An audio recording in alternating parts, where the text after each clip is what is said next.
حضرت تمیم داری رضی اللہ تعالیٰ عنہ فرماتے ہیں کہ ہم کھڑے تھے، ایک اونٹ دوڑتا ہوا آیا، نبی کریم صلی اللہ علیہ وسلم کے پہلے اس نے قدموں پہ سجدے کیے۔ صحابہ کہنے لگے حضور ہمیں بھی اجازت دیں، فرمایا وہ تو بے زبان ہے، اسے تو پتہ کوئی نہیں، پیش نظر ہے وہ نو بہار، سجدے کو دل ہے بے قرار، روکیے سر کو روکیے یہی تو امتحان ہے۔ فرمایا اسے کیا پتا، تم تو مکلف ہو شریعت کے، تمہیں اجازت نہیں ہے۔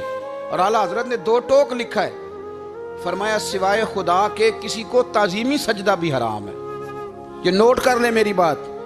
اور اعلیٰ حضرت نے فتاوی رضویہ میں لکھا ہے کسی قبر پہ جاؤ تو 4 ہاتھ دور کھڑے رہو، اللہ کرے آپ کو سمجھ آئے، کتنے ہاتھ؟ 4 ہاتھ دور کھڑے رہو، سورۃ فاتحہ پڑھو، درود شریف پڑھو، جس قبر پہ گئے ہو ان کی روح کو اصال ثواب کرو، ان کے وسیلے سے دعا مانگو۔ اعلیٰ حضرت فرماتے ہیں قبر کو سجدہ بالاتفاق حرام ہے، طواف قبر کا کرنا بالاتفاق حرام ہے، بوسہ لینے میں اختلاف ہے کہ جائز ہے کہ ناجائز ہے، لیکن بوسے سے بھی چونکہ شک پڑتا ہے تو فرماتے ہیں احمد رضا کی رائے یہ ہے کہ بوسہ لینے سے بھی بچا جائے۔ وہ آ گیا تو اس سے اگلی باتیں کرتا ہے، بس خاموش رہ، باادب رہ اور پیچھے رہ۔ تو حضرت تمیم داری کہتے ہیں یہ حدیث اعلیٰ حضرت نے لکھی ہے لمن والعلا میں، فرماتے ہیں کہ اونٹ نے پہلے سجدہ کیا، قدم چومے، پھر اس نے حضور کے کان میں کوئی بات کہی، روزے دے دوالے نے غلامہ دیاں ٹولیاں، ایک پیا سن دے کروڑاں دیاں بولیاں، یعنی اونٹ نے بات کی تو حضور نے وہ بھی سن لی۔ اعلیٰ حضرت کہتے ہیں جو پناہ میں آتا ہے بچ جاتا ہے، کہتے ہیں رسول کریم نے نا اونٹ کی پشت پہ ہاتھ پھیرا اور اللہ کے محبوب فرمانے لگے فکر نہ کر، اب تو آ گیا ہے نا تو جیسے تو کہے گا ویسے ہی ہو جائے گا، جیسے تو کہے گا ویسے ہی۔ ابن ماجہ میں موجود ہے، پر میں چونکہ فاضل بریلوی رحمۃ اللہ علیہ کی کتاب سے پیش کر رہا ہوں الامن والعلا سے، تو میں اسی انداز میں پیش کر رہا ہوں جس انداز میں وہاں ہے۔ حضرت تمیم داری کہتے ہیں کہ ہماری سمجھ میں بات کوئی نہ آئی، تھوڑی دیر گزری تو کچھ لوگوں نے ہاتھوں میں رسیاں پکڑی ہیں، خنجر پکڑے ہیں، دوڑے آئے، یا رسول اللہ یہ ہمارا اونٹ ہے۔ حضرت تمیم داری کہتے ہیں میں نے دیکھا کہ جب وہ آ گئے نا خنجر لے کے تو اونٹ حضور کے پیچھے چھپ گیا، آج لے ان کی پناہ، آج مدد مانگ ان سے، وہ حضور کے پیچھے چھپ گیا۔ تو کہتے ہیں کہ نبی کریم صلی اللہ تعالیٰ علیہ وسلم نے فرمایا کیا مسئلہ ہے بھائی؟ یا رسول اللہ ہمارا اونٹ ہے، ذبح کرنے لگے تھے دوڑ آیا ہے۔ تو حضور فرمانے لگے وہ تو تمہاری شکایت کر رہا ہے۔ وہ کہتا ہے یا رسول اللہ میں نے برسوں ان کی نوکری کی، برسوں میں نے بڑی نوکری کی۔ صحیح کہتا ہے یا رسول اللہ؟ ٹھیک کہتا ہے حضور، اب بوڑھا ہو گیا ہوں، تھوڑا زیادہ بوجھ نہیں اٹھا سکتا، تو مجھے ذبح کر کے کھانا چاہتے ہیں، میں مرنا نہیں چاہتا۔ نبی کریم فرمانے لگے اچھے لوگ یہ صلہ دیتے ہیں؟ انہوں نے عرض کی حضور آپ حکم کر دیں، ہم اس کو چھوڑ دیتے ہیں یا رسول اللہ، نہیں ذبح کریں گے، خدمت کریں گے۔ حضور فرمانے لگے نہیں، اب میرے پاس آیا ہے نا، اب میں نے واپس نہیں کرنا، آج ہو گیا ہے، آج لے ان کی پناہ، آج مدد مانگ ان سے، آج ہو گیا یا رسول اللہ پھر رکھ لیں۔ حضور نے فرمایا نہیں بھائی پیسے بتاؤ کتنے؟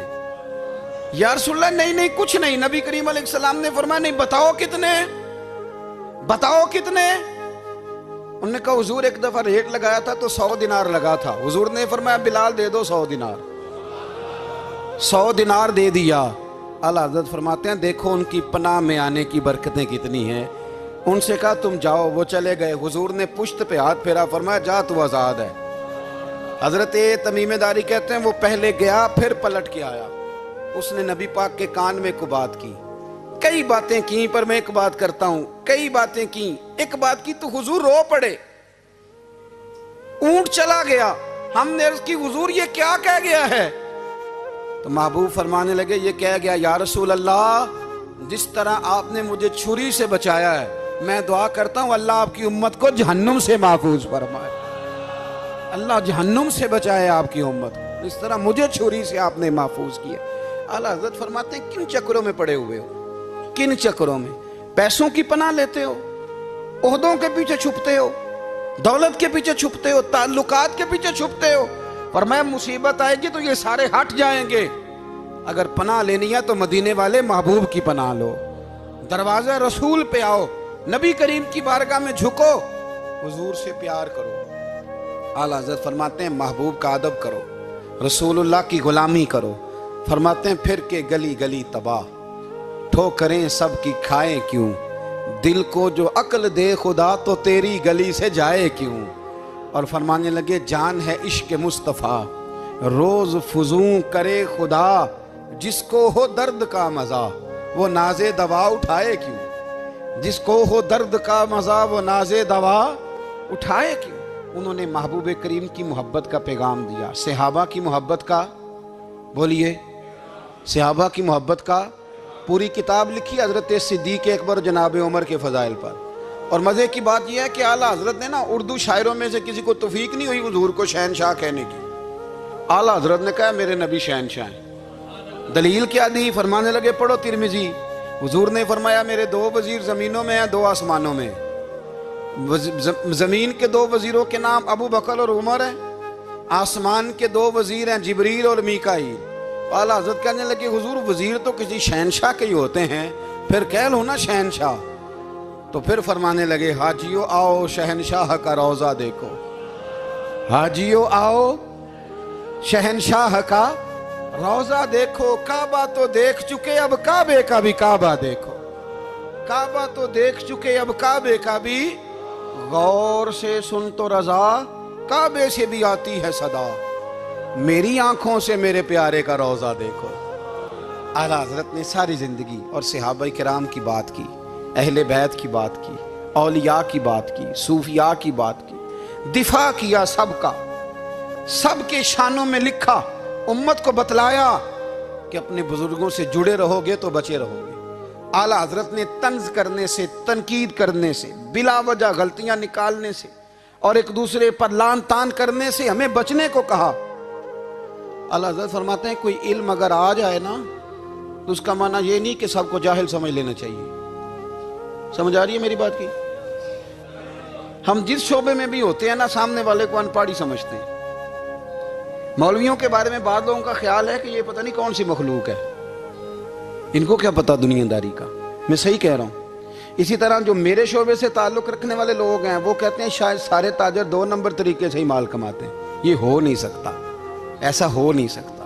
ہمیں نا دوسروں کی اہمیت کی خبر رکھنی چاہیے، ہم ایک دوسرے سے پیار، ہم طنز کرتے ہیں، تنقید کرتے ہیں۔ فاضل بریلوی منع کرتے تھے، آپ فرماتے ہیں یہ طریقہ درست، ہم جب غلطیاں نکالنے پہ جاتے ہیں تو معاذ اللہ اتنا اوپر بن جاتے ہیں کہ معاذ اللہ ثم معاذ اللہ اللہ رسول تک پہنچ جاتے ہیں۔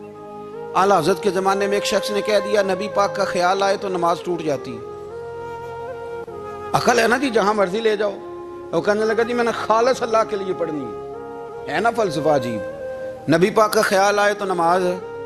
اعلیٰ حضرت فرمانے لگے تو بڑا ہی پاگل ہے، جب تو کہے گا السلام علیکہ ایھا النبی، خیال آئے گا کہ نہیں؟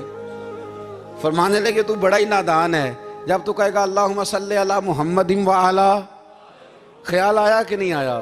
فرمانے لگے تو نبی پاک کی بات کرتا ہے، نماز میں تو ابا اماں کا بھی خیال آتا ہے، ربنا اغفر لی والی والدیہ۔